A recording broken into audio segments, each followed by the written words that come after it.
Job on give Vanita. Start with you. Okay.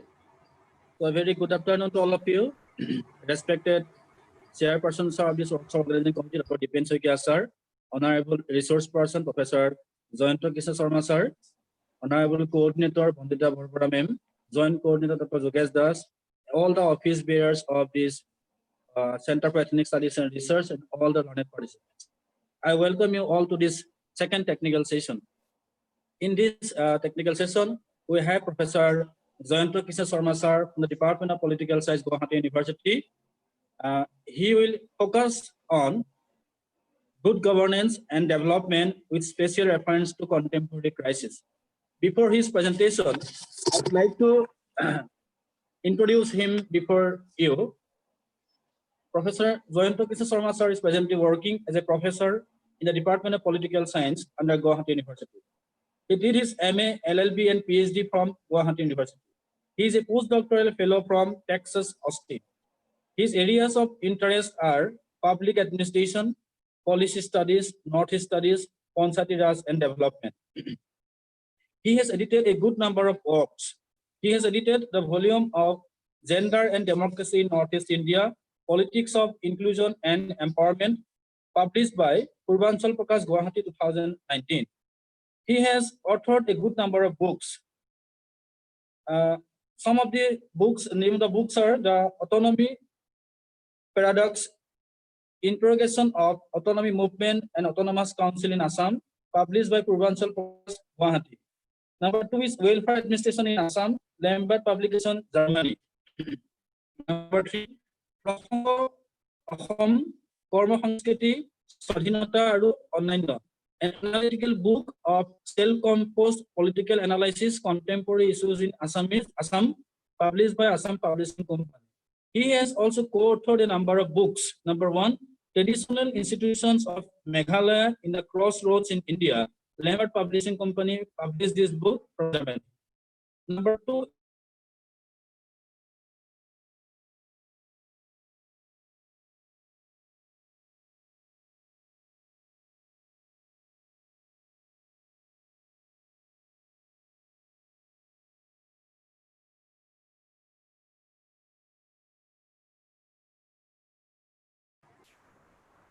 Hello.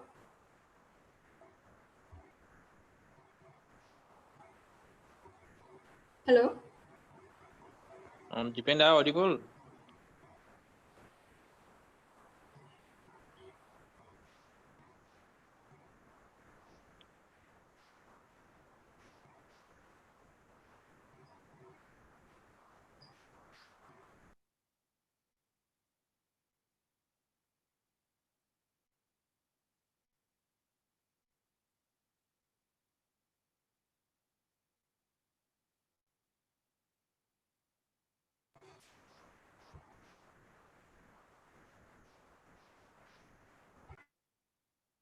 apart from this, he has also presented a good number of research papers both in national and international conferences. He also holds membership of several academic bodies. A life member of Indian Institute of Public Administration, Indian Political Science Association, Indian Academy of Social Sciences, Northeast India Political Science Association, and member of Northeast India Social Science Congress. He received a number of awards from different academic bodies. Ramdev Sharma Srishti Award by Astorga. Number 2, Bharatiya Bhasha Sansthan Integration Award by Central Institute of Indian Language. Gold medalist from Guwahati University during 1996-1997. K.K. Hendik Memorial Award from Guwahati University for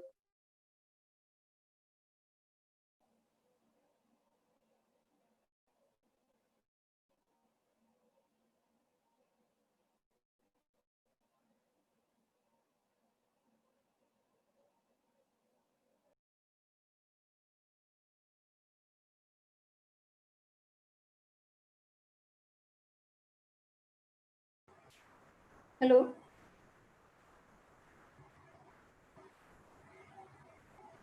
Hello. Yes, sir. I think Dipen is facing some bandwidth problem. Yeah. That's it. We can make it time of it.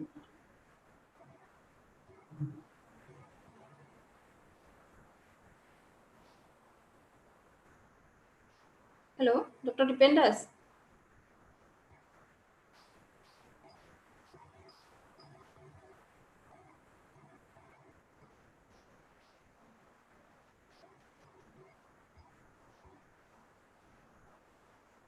Then, sir, can we start the session? Yeah, we can start. We can start. If Uh, you allow me, I'm ready to start.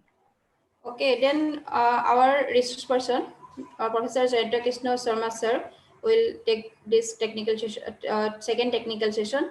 Now I request Professor Sharma sir to take over the platform and to continue the session.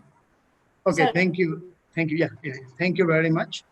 Uh, I welcome all the participants and would like to thank organizers for organizing this week-long international workshop on a very pertinent issue, governance and development issues and challenges. So, therefore, looking at the present juncture of development uh, and new areas of governance issues, uh, new developments, new ideas. I would like to thank Center for Ethnic Studies and Research Guwahati for organizing such an important workshop very much intensively in collaboration with the Indian Council of Social Science Research, ICSSR NERC. Uh, in this technical session too, I think I have to talk on good governance and development uh, with special reference to contemporary crisis, which is very significantly to be looked into. And for this, uh, I especially thank Dr. Dipen Hoikia Dhemaji, Dr. Dipen Das, RG Borua College, Guwahati, who is organizing secretary, and coordinators Bandita Barbara and Dr. Jogesh Das. Uh, I appreciate it because uh, as the pandemic approaches, we are trying to focus very specifically on the issues which are beyond the health crisis. As I have to look at various documents published by different organizations throughout the globe and including India, that this pandemic is now not only a kind of health crisis.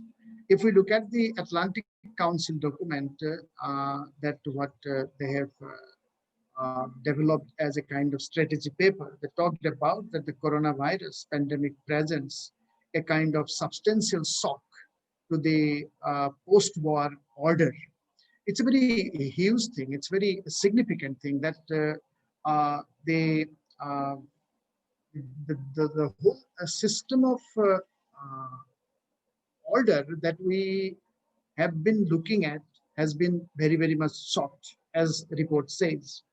And they talk about that the pandemic is not just a kind of global health crisis or health crisis. Uh, in its wake, the global economy lies in a very much critical situation. The political system is in a very new juncture. If we look at the diplomatic ideas, new developments of new type of international relations, global relations, uh, we have seen new avenues. Now, if you look at the crisis, then they say that a kind of after the Spanish flu, which hugely added to the death of so many people after the First World War, that the death toll is very much uh, problematic, that how to face the crisis and how it has been hitting the economy, how it has been uh, focusing on the governance crisis. It's a very significant issue that how and when countries and regions will be able to start a kind of real recovery from health crisis, recovery from economic crisis, recovery from governance crisis, recovery from new types of issues of human development or development issues. Then the governments must maintain a kind of new statutes, new ideas, and new types of strategies to face the crisis. And because of that, if we look at the development paradigm that is developed throughout the globe, I'm just would like to try to focus on UNDP. They have assessed the crisis after the pandemic. Before that, if you look at that UNDP initiated different types of goals for development. In normal situation, you may focus on the Millennium Development Goals, the MDGs, which were initiated in 2000 with 8 goals to be completed by 2015. And if we analyze the Millennium Development Goals initiated by UNDP, then we find a little success and so many failures that they have then initiated the next phase of goals, Sustainable Development Goals, SDGs, with 17 goals. And in 2015, to be completed by 2030. So within this continuation, this pandemic approaches, and I'll come to the point that how they have a kind of make assessment of this pandemic. Before that, their goal incorporated no poverty. That means a kind of zero poverty, elimination of poverty. And basically, if we look at India or largely the South Asian part of the globe, then we find that a kind of huge poverty. The rate of poverty is very high in this part of the globe. South Asia, India, you may focus on Bangladesh, Nepal, there's so many countries, Pakistan. So if you look at the issues of poverty, that means the economic underdevelopment, and at the same time, the new approach of the pandemic, new crisis of economy, joblessness, shifting of jobs, shifting of the places of habitation, deaths of the family members, already a kind of poverty-ridden, underdeveloped economy of South Asia. I'm specifically focusing on South Asia as it's a kind of very, very much poverty-ridden. The location of poor people are very much high. So now poverty, which was already exist, and in this existing situation of poverty, the pandemic has been creating a kind of huge trouble of people of all sectors, all sections, all ways of life. Secondly, if we look at the second goal of UNDP, United Nations Development Program, that is zero hunger. That means hungry people were already there, and within this existent hunger, a kind of new addition of joblessness. I'll not economic crisis. I'll not explain more. Just you look at the third goal, which is very, very much important. That is good health and well-being.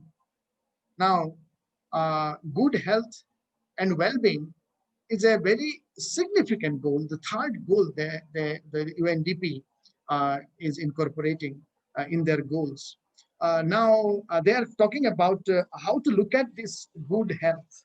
And they have made an assessment of good health in this situation. That we have to relook the goals again. Just I'd like to point out first the goals, some of the goals out of the 17 goals, which were already existed, I repeat, which were already existed before the pandemic. Before the pandemic situation, we were in crisis. My point is, before the pandemic situation, such type of goals were taken for the world, including India, including Assam, including the 2000 goals. That means the Millennium Development Goals. One thing must be we must understand that the Millennium Development Goals, which were initiated in the year 2000, were only for the developing countries, underdeveloped world. Now, these Sustainable Development Goals, which were taken in 2015, were for the whole globe, irrespective of developing and developed. It's for all sections of the countries, people. These were already there. The issues of poverty, the reduction of poverty was addressed. The zero hunger was addressed. The quality, good health and well-being was addressed. Fourth goal was quality education. Now we are facing again a kind of crisis of education in this pandemic. Pandemic again made a kind of crisis of education for all. Education for all was already a crisis, and pandemic made the digital divide a kind of digital haves and have-nots, internet haves and have-nots. These crises are all over the world. Now, the quality education is a kind of challenge, new challenge. Again, the issues of gender equality, clean water and sanitation. I would not like to refer all the goals, but I'm pointing out some of the important goals. Goal number 1, goal number 2, goal number 3, goal number 4, goal number 5, goal number 6, 7. All these goals actually identify a kind of situation of the globe, situation of development, the development dynamics, and the governance issues. That how to focus on the long-standing poverty. So if you look at one report of IIPA in India, Indian Institute of Public Administration, they published a very significant report, voluminous report, more than of 200 pages on, the title was chronic poverty in India. So how poverty is being transformed from one generation to another. So now, from the community development program itself, initiated after the report of the Balwant Rai Mehta Committee in 50s in India, India has been trying to focus on different types of poverty alleviation programs. Till now, we are focusing on poverty alleviation programs, different types of approaches India has been taking. All the countries of the world, they are looking at different types of poverty alleviation programs. Even in the United States of America, while I was there, I have seen so many poor people on the streets. Then if you look at the poor people and the schemes of the governments, we have seen somewhere some kind of problems are there in the governance issues, because of which, in spite of the efforts, I repeat, in spite of the efforts of the governments throughout the globe, the poverty is not being eliminated. In spite of the efforts of different types of governance procedures, you find poor people chronically. Therefore, the chronic poverty report has been focusing a kind of poverty through generations. So different issues are there. Similarly, if you look at the issue of hunger, which is related directly to poverty, is very significant. Now, the crisis was already there. If we look at the crisis of poverty, if we look at the problems of poor people, the below poverty line people in India, It's since independence, before independence, in colonial period that was there. Independence, in post-independence period, we find there. And now, how to look at the poverty issue, hunger issue, issue of quality education during pandemic period. Again, it has been deepening the crisis. So if you look at, it's a very significant point to be looked into, that how to deal with these issues by different types of ways and means. If you look at the UNDP Administrator Asim Steiner's uh, writing, then what we find, I quote, that the world has seen many crises over the past 30 years, including the global financial crisis of 2007 to 9. Its crisis has hit human development hard. Each crisis, I repeat, each crisis has hit human development hard, but overall development gains occurred globally year on year. COVID-19, with its triple hit to health, education, and income. He says that a kind of triple hit of COVID-19 on to education, health, and income may change this trend. So it's a kind of new trend. It's not limited to health. COVID-19 crisis, this pandemic, I have already pointed out that it's not limited to health. It's not limited to economy only, as a financial crisis of 2007 to 2009. It's encompassing to that education, sanitation, so many things. Therefore, United Nations Development Program made an assessment on this COVID-19 pandemic, and they have highlighted some of the important development crises that has been emerged out of this pandemic.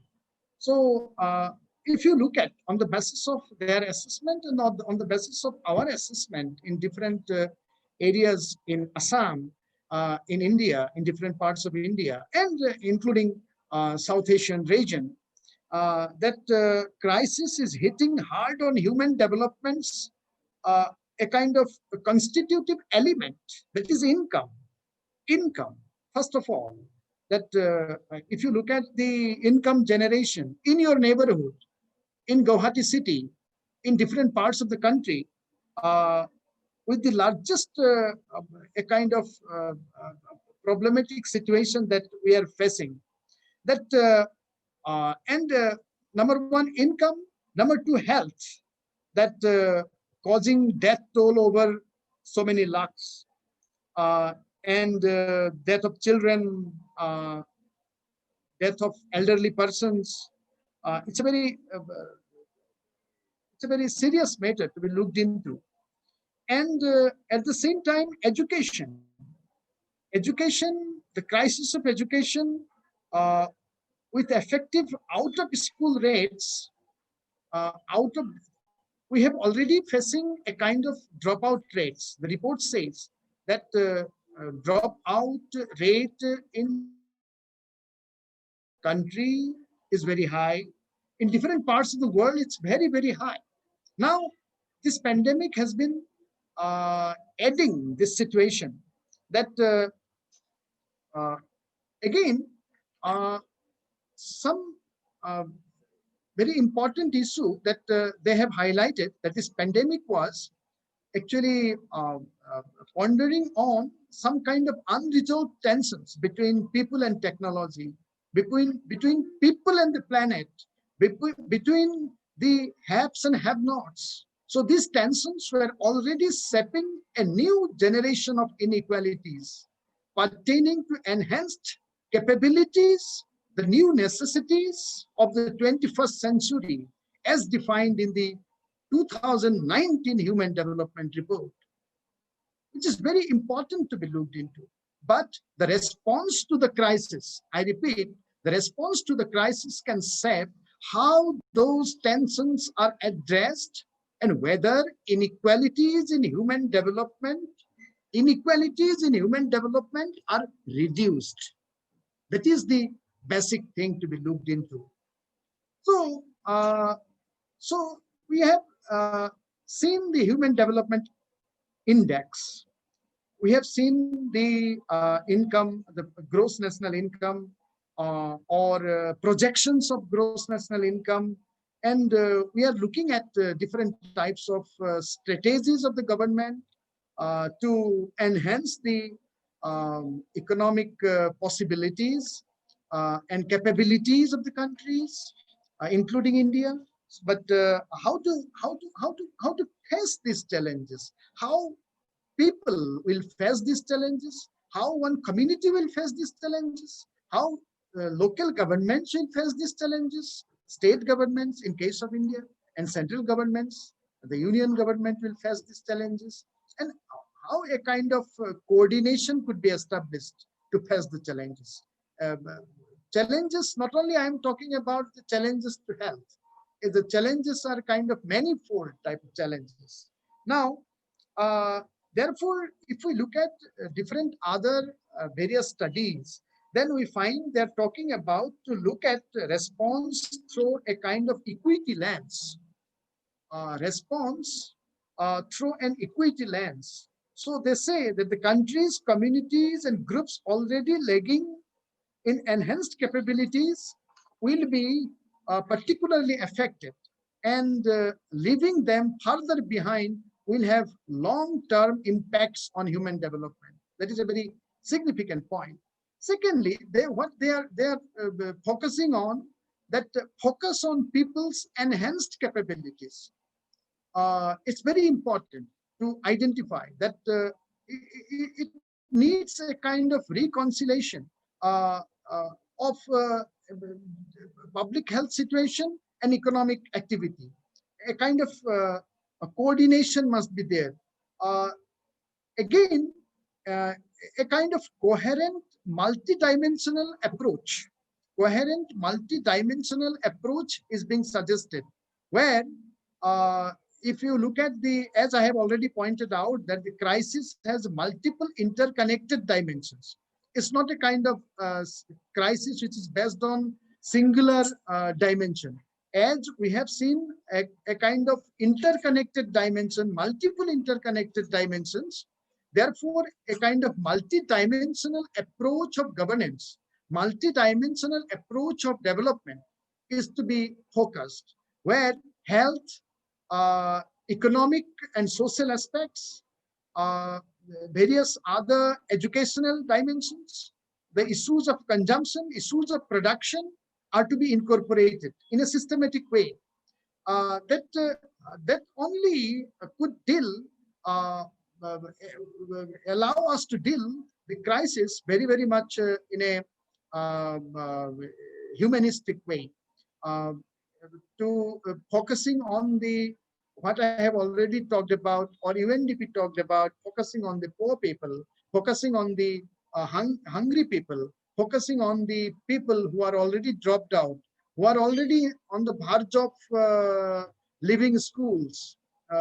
If not, they are just not getting the adequate knowledge what they must need for their development, because of the crisis, because of the division of haves and have-nots, educationally. I have already talked about the digital haves and digital have-nots. So the crisis must look at on the basis of equity. So if we look at all these dimensions, then for that we have to understand that how to reconcile these multidimensional approaches in a very systematic way. Now, for that, if we look at the lessons or the learnings of different scholars of different parts of the world, then we will understand the dynamics of governance. That here, as we are looking at the processes of good governance, then I must focus on various issues of good governance in this situation in a very new perspective. That the issues of participation, issues of transparency, issues of responsiveness, rule of law, the consensus orientation, equity, uh, efficiency, accountability, so on and so forth. So, first of all, if we focus on this multidimensional approach, then participation, which is a very important ingredient of good governance, must play a very important, significant role. That indicates a kind of participation of people in the process of decision making. Here I am focusing, basically while I am talking about the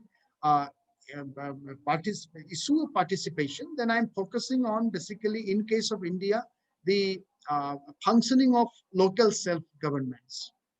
I am very specifically focusing on the role of local self-governments. If we must be specific, then the Panchayati Raj institutions for the rural level, and the municipalities for the urban areas.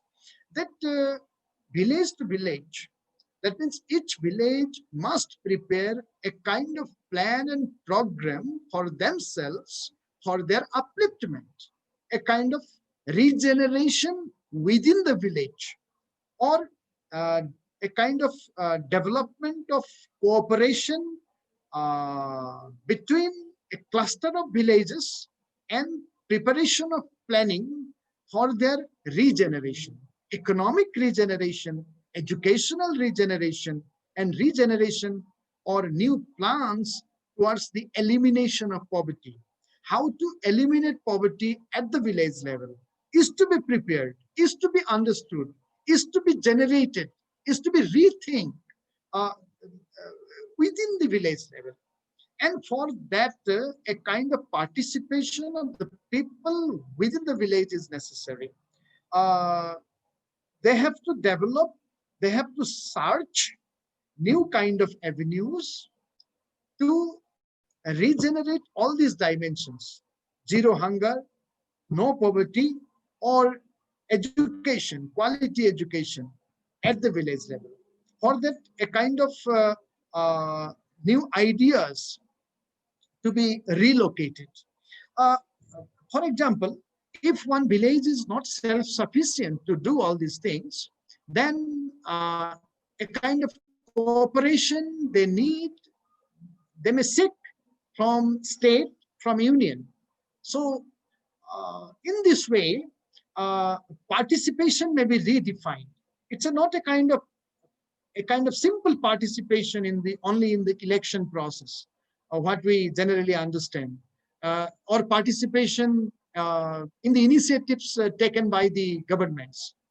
Okay, these are there, but at the same time, they must come out with, the people must come out with their own ideas, and they must discuss and go to and reach to a kind of consensus. That consensus is very, very much necessary. And I have already pointed out that consensus orientation is one of the, if you look at participation only, but a kind of participation which may create chaos within a village, no consensus at all among the villagers, then this may lead a kind of chaotic situation. So participation, which is being leading towards consensus orientation, is the need of the hour. So this participation may be different at different levels at different dynamics. Now, at the same time, the very significant feature of transparency, which means a kind of decisions taken and that enforcement are done in a manner that follows rules and regulations. Everything must be on the basis of rules and regulations, and it also identifies a kind of freely available and directly accessible rules and regulations or decisions that has been taken. And this transparency also identifies that enough information is provided, and that is provided in easily understandable forms and easily understandable way. So while one participates in discussions at the village level, I'm talking about at the local level, for local development, uh, then already government has already pointed out that local to local.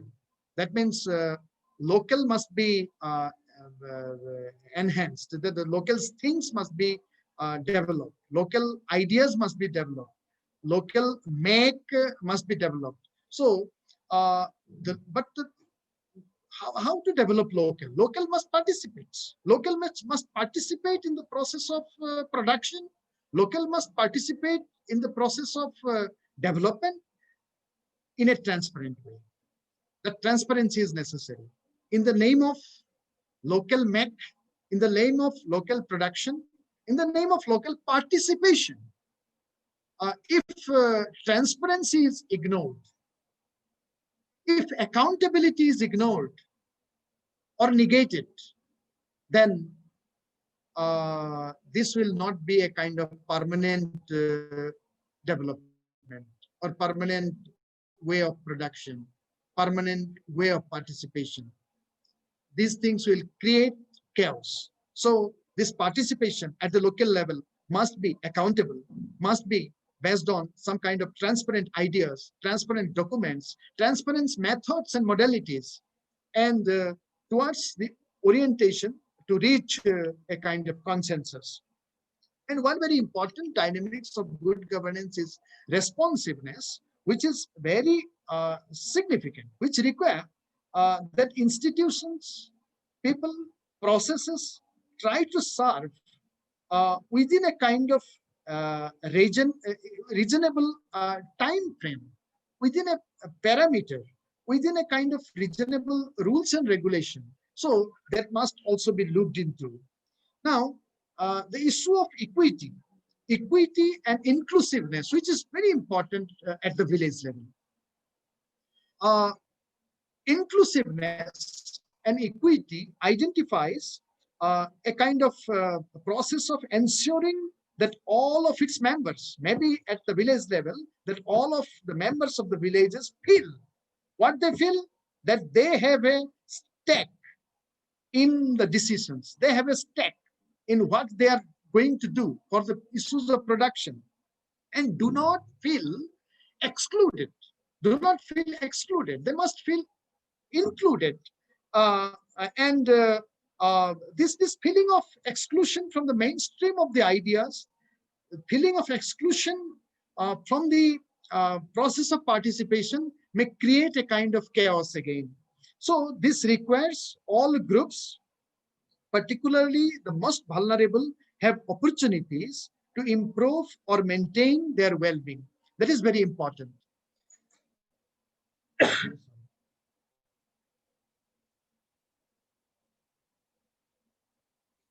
So under this perspective, sorry for this.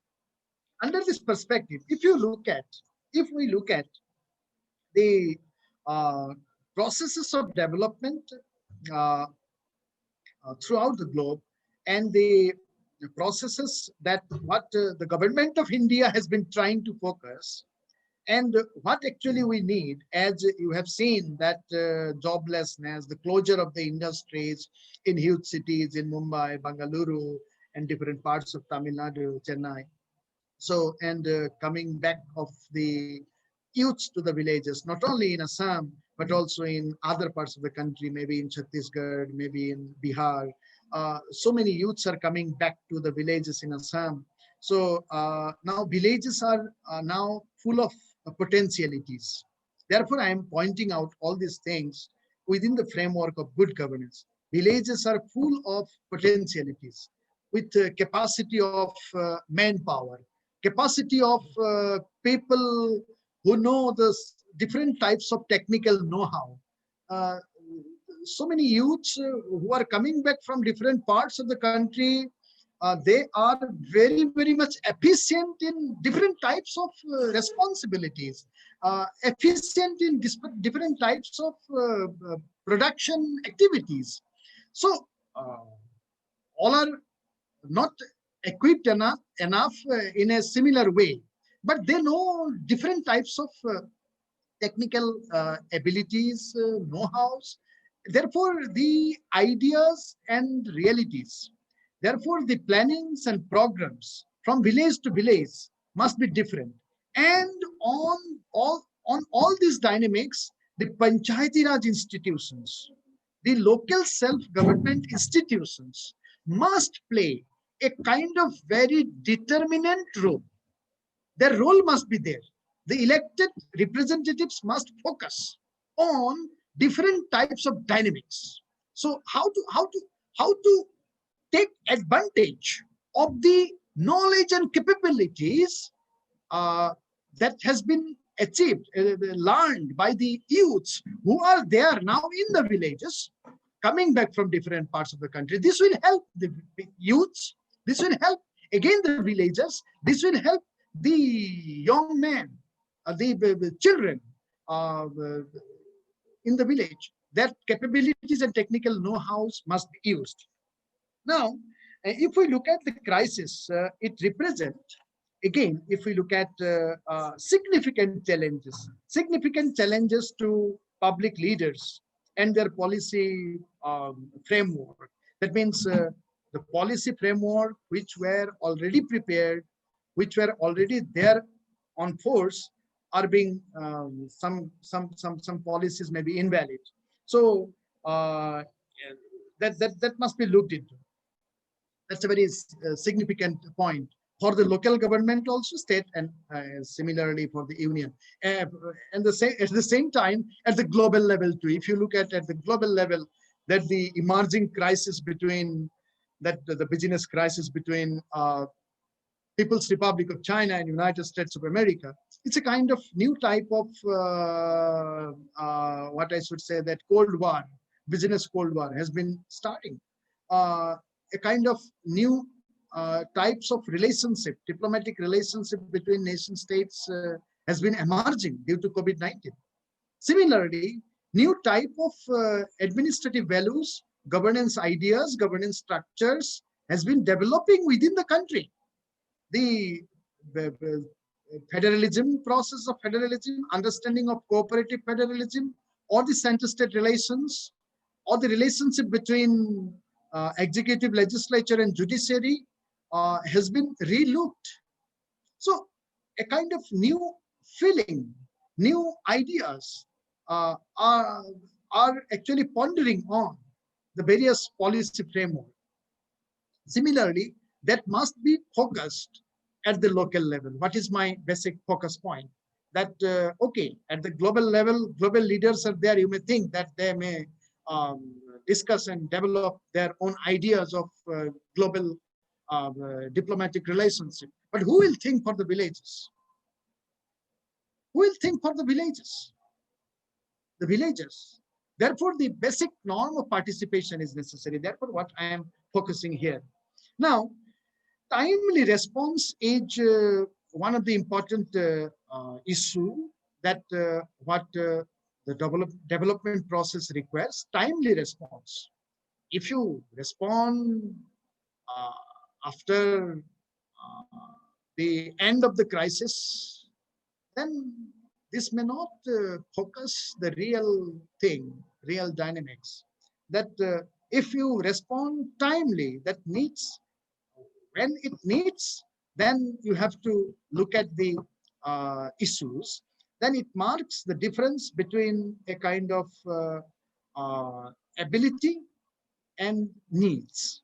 Then how to exit from all these issues, the crisis. These are also very significant point. I would not like to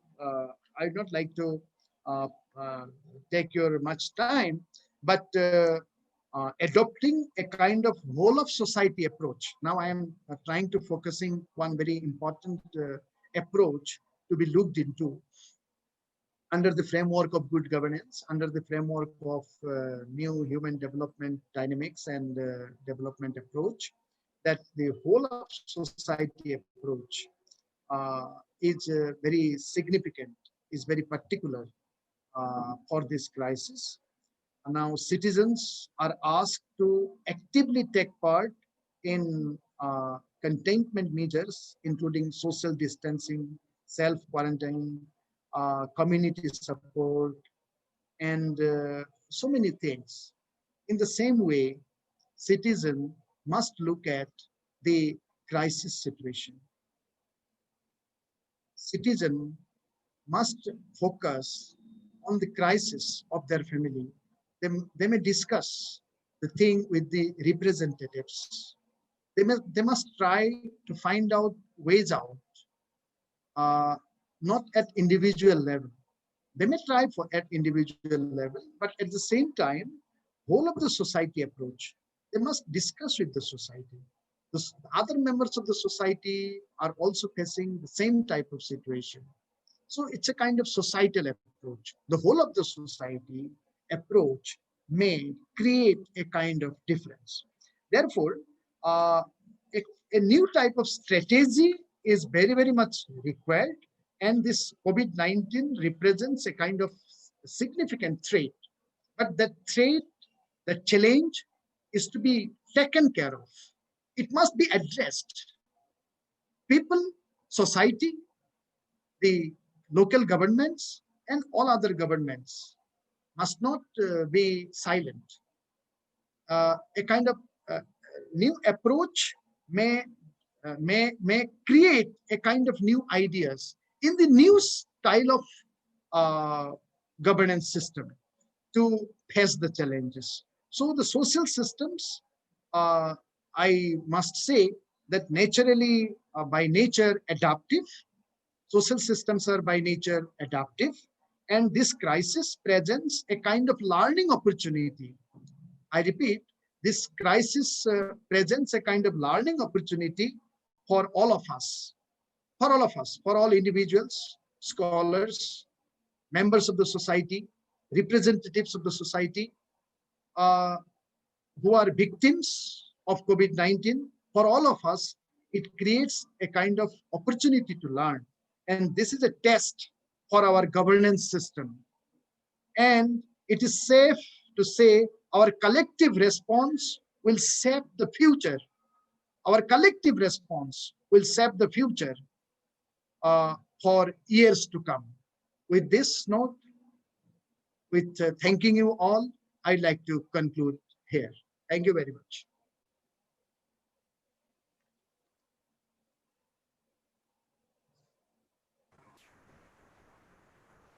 Dr. Dipendas? Yes, thank you, sir. Thank you for your warm presentation. You have in a very detailed explain the various aspects of governance as well as the concept development in the context of present day crisis. You have enlightened us through this presentation. Now the session is open for discussion. The participants are requested to ask if you have any doubt, any query, you can ask your honorable resource persons.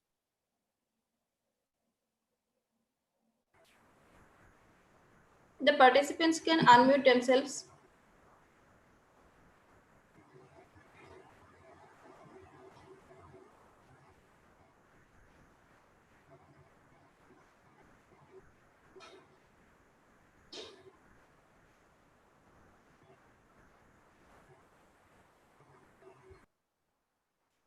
Well, good afternoon, sir.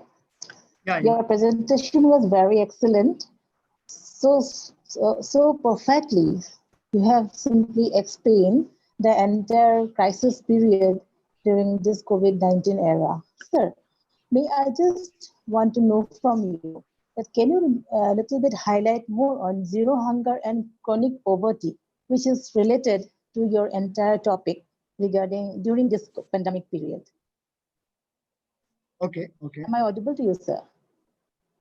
Okay, so can we take some other questions together and I'll answer?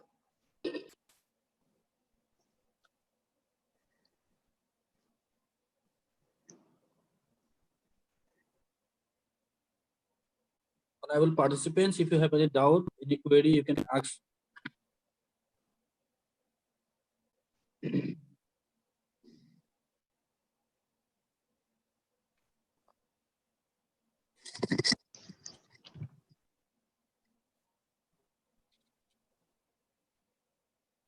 Sir, you So, can sir, continue, sir. yes, Yes. sir. I want to add a little bit more that Okay, okay. as you have added about zero hunger and chronic poverty in continuance to it, Okay. you have even highlighted so nicely about the youths who has returned back to their local places, and they have made a huge gathering, giving their efficiency to our local areas in Assam as well as throughout the country. This is a beautiful presentation you have given an example.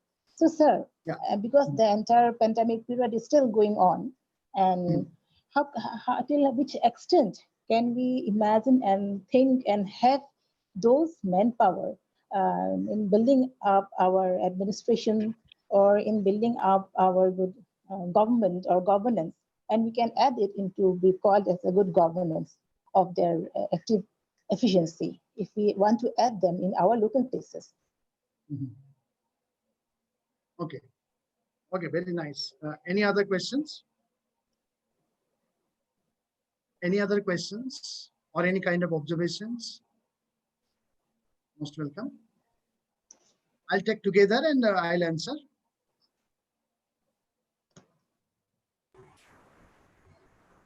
Participants are allowed to unmute themselves. If you have any doubt, any query, you can interact with our honorable resource persons. One participant has been asking one question in the chat box. Depend, you can read out the question. Okay. Sir, one question is here in the chat box. Sir, being a Yeah, teacher, I'd like to know your views on restarting classes at college or university, Okay, okay. because this is related to this period, contemporary crisis. Okay, sir. Okay, so thank you very much. Now,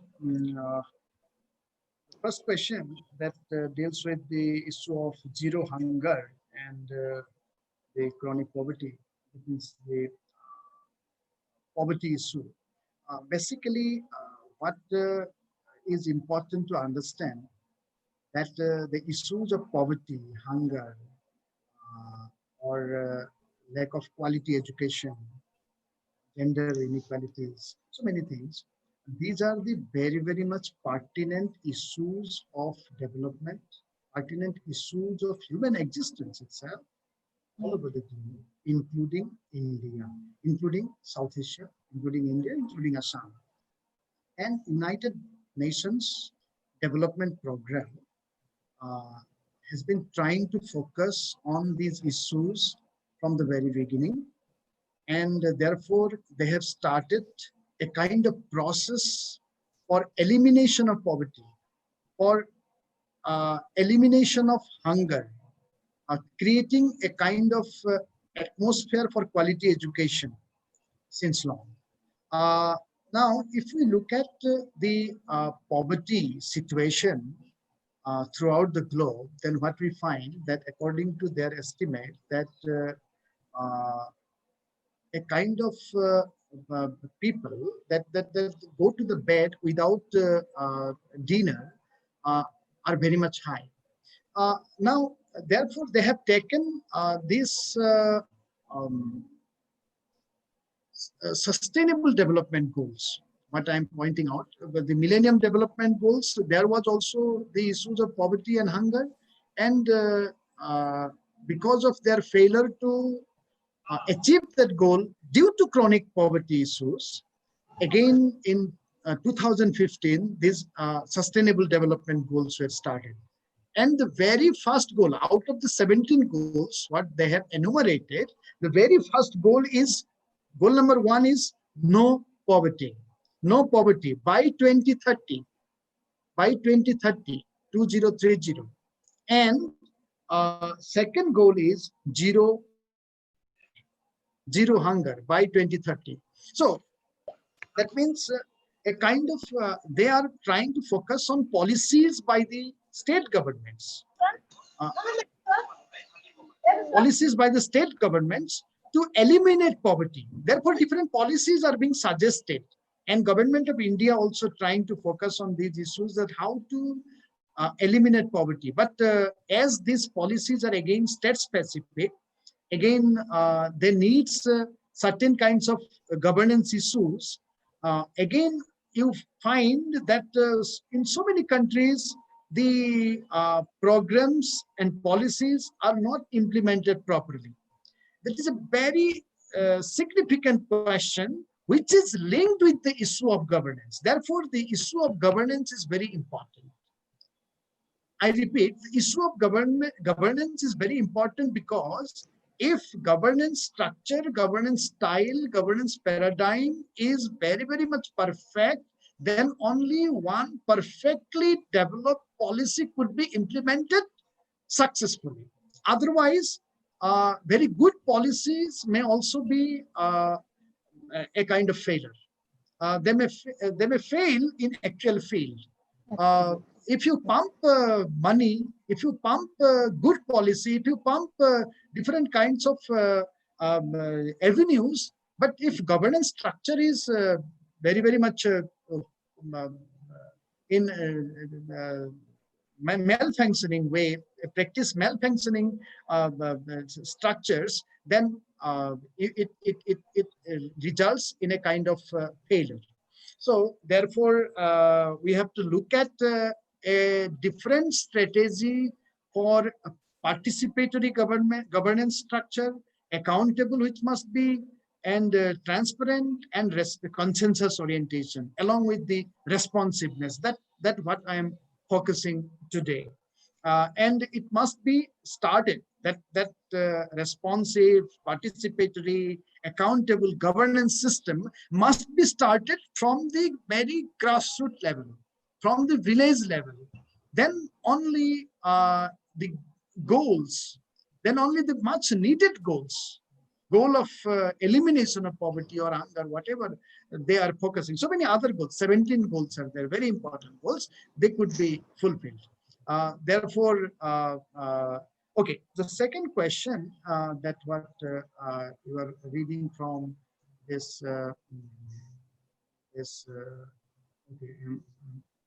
Sir? yeah, being a teacher, yeah. Yes, yes. Being a teacher, I would like to know your views. I'm also reading from the chat box. yes, I'd like to know Views your on views. restarting classes at college or university.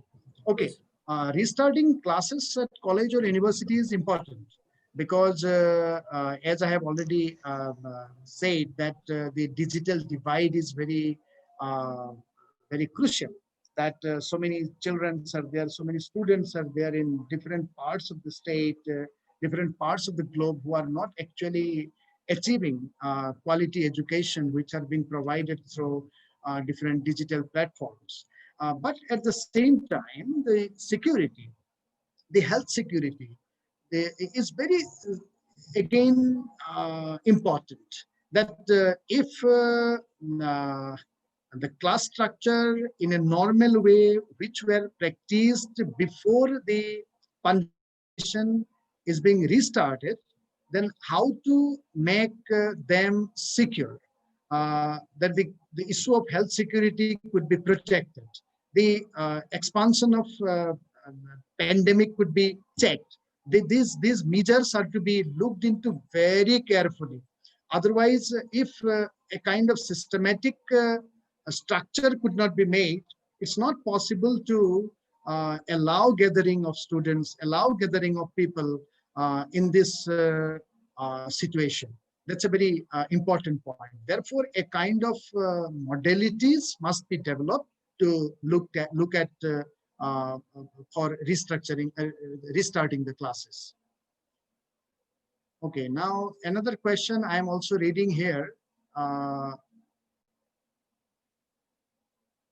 Do you think present government is implementing e-governance in a positive way? E-governance is a very significant issue.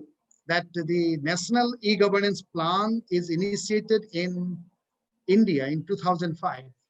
NEGP, National E-Governance Plan, under which so many mission mode projects, state mission mode projects, national mission mode projects, and mission mode projects in combination has been developed between the state and the central government.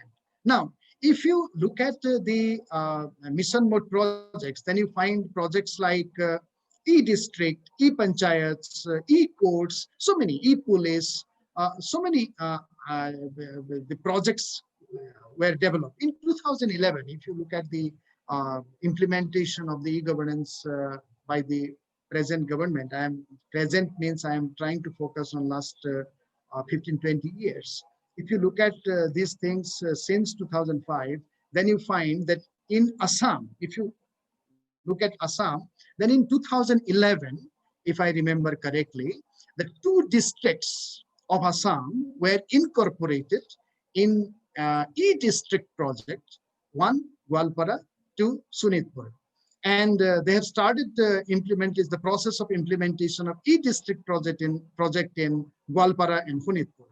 And for giving so many Arunodaya Kendras were being opened.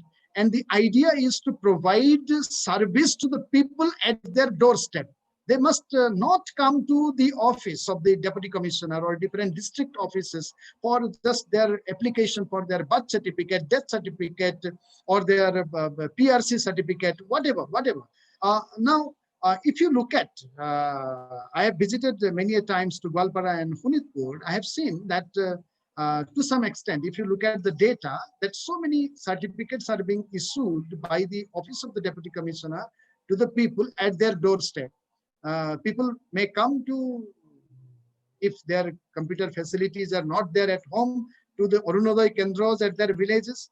They just apply, they upload their document which are necessary for this application, and after some days they will get their certificate at the Arunodaya Kendras itself. And it has some positive implications that their certificates are being registered, documented within a portal, and with their own password, they may reopen anytime, anywhere.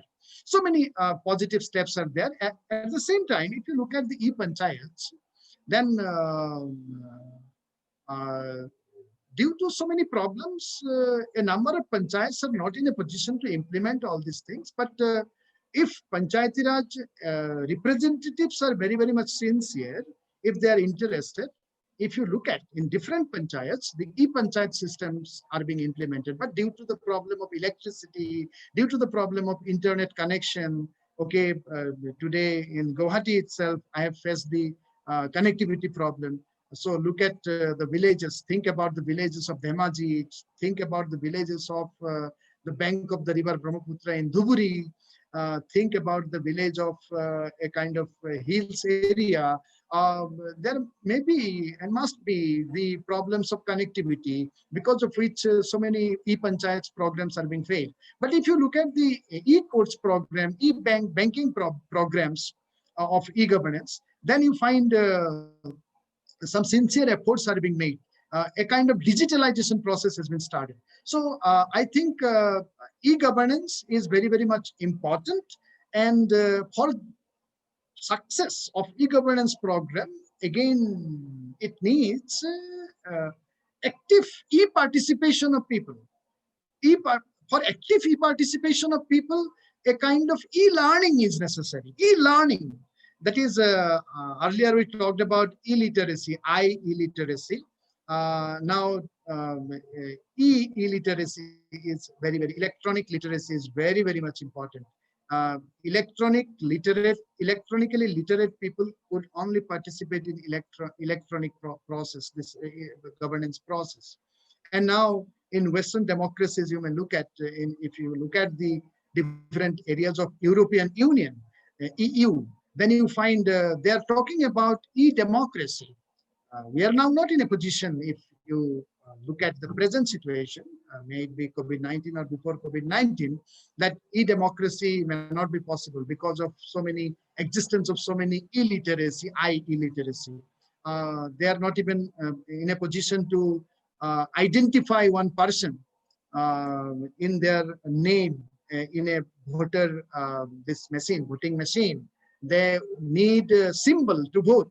For example, to vote, they have to understand what symbol for what party or what symbol for which candidate.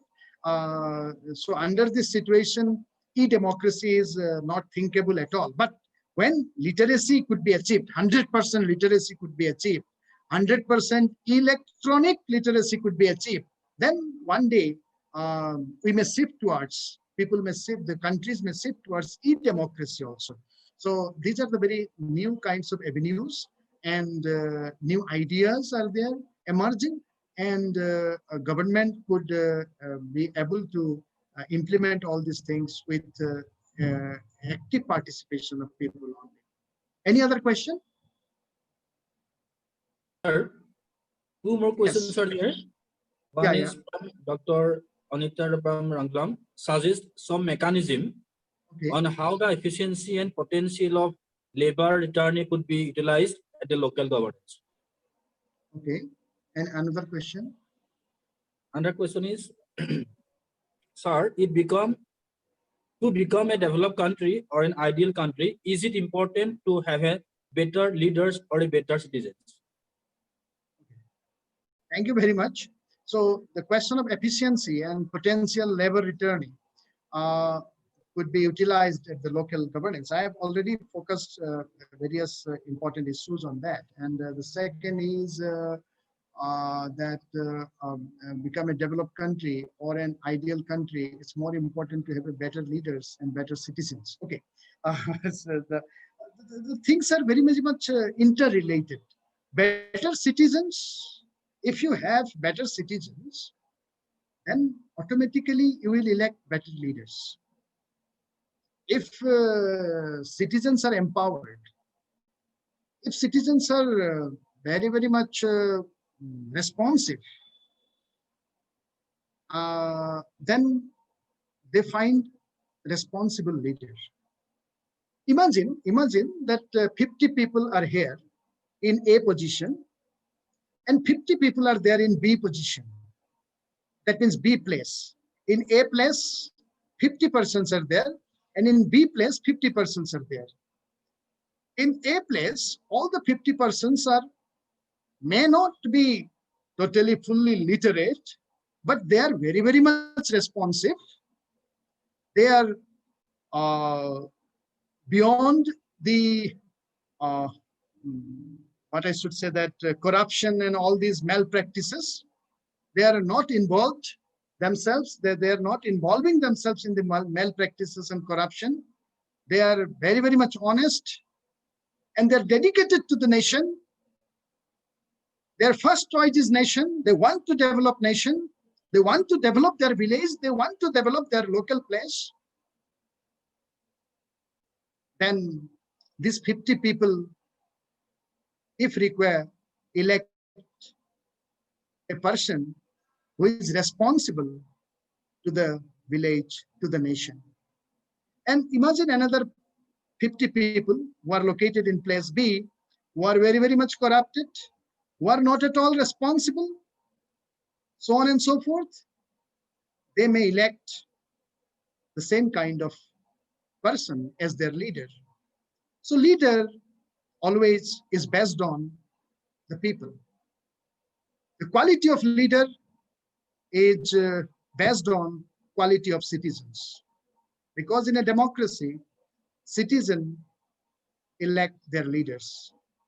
And if the people are easily could be motivated, if they are not responsible enough to elect their responsible leader, then they may not get responsible leader. So if you look at the world, everywhere, good leaders are elected by the good people. So for your question, now I'm coming to your question, that become a developed country, maybe an ideal country, maybe a good country, maybe a best country, whatever. The more important to have a better leaders or better citizens means the both is interrelated. I think you understand.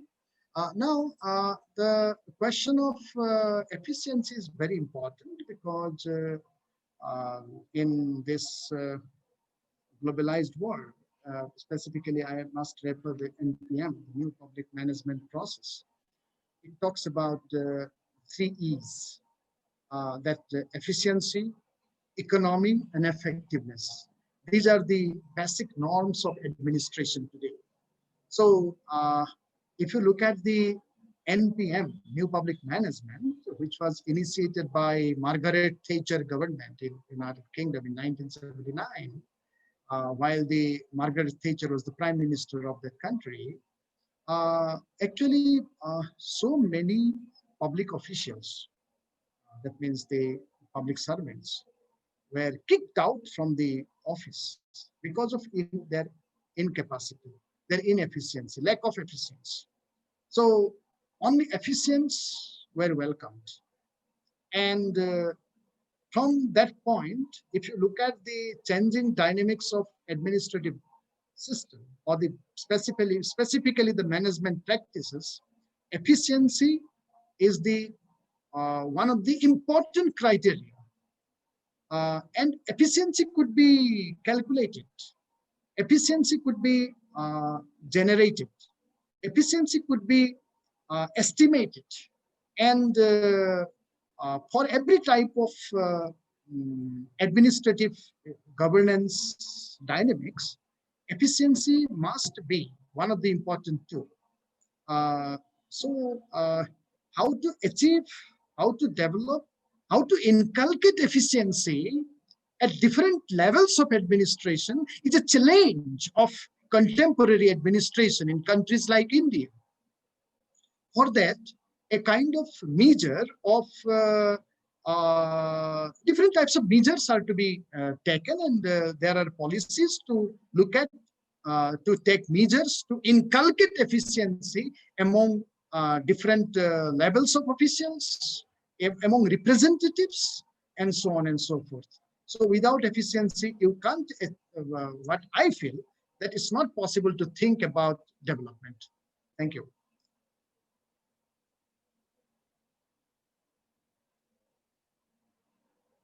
Thank you, sir.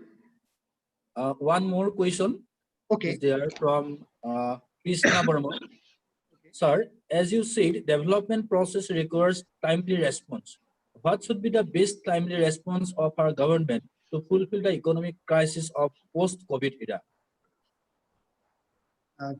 Can you make it clear more? Sir, as you said, development process requires timely response. What should be the best timely response of our government to fulfill the economic crisis of post-COVID era? Okay, it's a very significant point that the COVID situation, the COVID-19 is a kind of health crisis, but it's not limited now to health only. That's what I have already pointed out. Now, if you look at the global situation and different reports that what I have already mentioned, the report of United Nations Economic and Social Commission for Asia and the Pacific, the report of UNDP on COVID-19, different other lessons and reports on the governance system at the juncture of coronavirus pandemic. If you look at other reports of World Health Organization, so many reports I have listed here with me, then you find that it's a kind of situation which is unprecedented, which you may not compare with Spanish flu. It's like Spanish flu, but it's not possible to compare it with Spanish flu. It's the death toll. If you look at the death toll, you may remember the World War II period of the period of World War II. So if you look at the economic crisis, then it's much more challenging than that of the economic crisis that the world has faced in different phases of its history of economic crisis. I repeat, if you look at the economic crisis situation that has been coming out because of the pandemic, which is much more than that of the expansion is much more than that of the economic crisis that the world has been facing throughout the history of economic crisis. So all over the world, not only in India.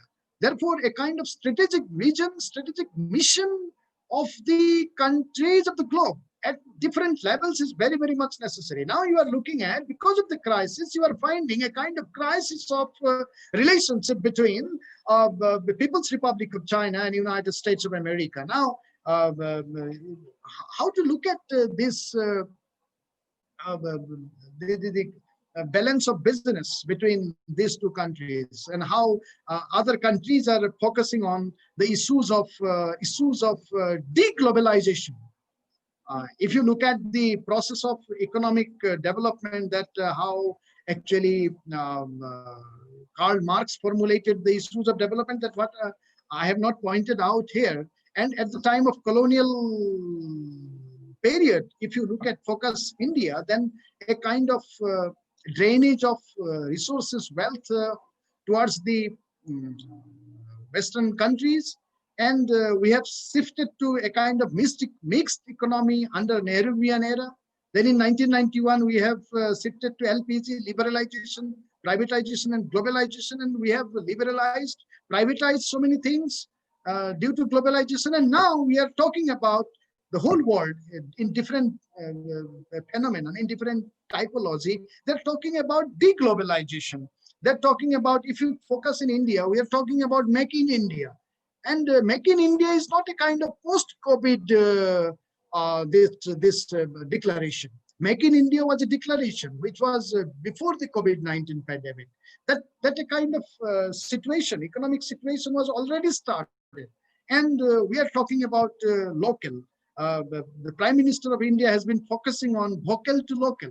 That means a kind of reformulation of economic structure from globalization to deglobalization. But at the same time, we are also focusing the globalization issue. We are focusing on privatization. The whole process of privatization has been going on. It's on. But at the same time, we are focusing on local. We are focusing on making local places. Not only India, I'm not talking about India only. Other countries are also, so many other countries are also focusing on that. Different kinds of relationship avenues are being generated. If you look at the BIMSTEC, if you look at the relationship of India with ASEAN, Association of Southeast Asian Nations, new kind of relationship, as last in 15 August lecture, Prime Minister of India talks about the maritime neighbors. So how to look at a kind of different types of dynamics? It's a kind of reopens new avenues, new challenges, new avenues. Therefore, we are talking about what I was focusing on, very important dynamics, that a kind of this is a test. This is a test for our governance systems. So it's not final, it's not position. You are not in a position now to look at the final result, that what will happen. What will happen at the global level, what will happen at the national level and local level. This happening will be structured by the people. It is the responsibility of the global leaders to restructure the global happening for the well-being of the people. It is the responsibility of the local people and local leaders to restructure the happenings at the local level for the well-being of the local people. It will not happen automatically. Your village will not be restructured automatically without your participation. Your nation will not be restructured without your participation automatically. And global relationship will also not automatically happen towards the well-being of the people without the participation of the global leaders in a positive dimension. If your attitude, if your interest for the local development is very, very much participatory, then your locality may achieve a different height than that of the other localities where the participation level is very low. Therefore, I am emphasizing continuously on the issues of participation. And this is a test. Therefore, I am talking about this is a test. This is a test for you. This is a test for me. This is a test for state leaders, national leaders, or governance systems. And it is safe to say our collective response, I repeat, our collective response, your response, my response, Prime Minister's response, people's response, global leaders' response, okay, will shape the future for years to come. Thank you. Thank you, sir. I think there will be no more questions here. So thank you very much, sir, for your very interactive and lively presentation and also response to the various questions asked by our honorable participants. Thank you. Thank you so much. You have enlightened us with your presentation. I think our participants are able to learn a lot from you. I, on behalf of our organizing committee, would like to offer our sincere thanks and gratitude to you, sir, for your presence here, and to all the participants for their attendance and for their participation in this session to make this a grand success. So with this, it is declared that the session is over. And there's information for the participants. You have some assignment in the Google Classroom. Please go there and check this account. With this, I conclude. Thank you, sir. Thank you all the participants. Thank you so much. Thank you so much.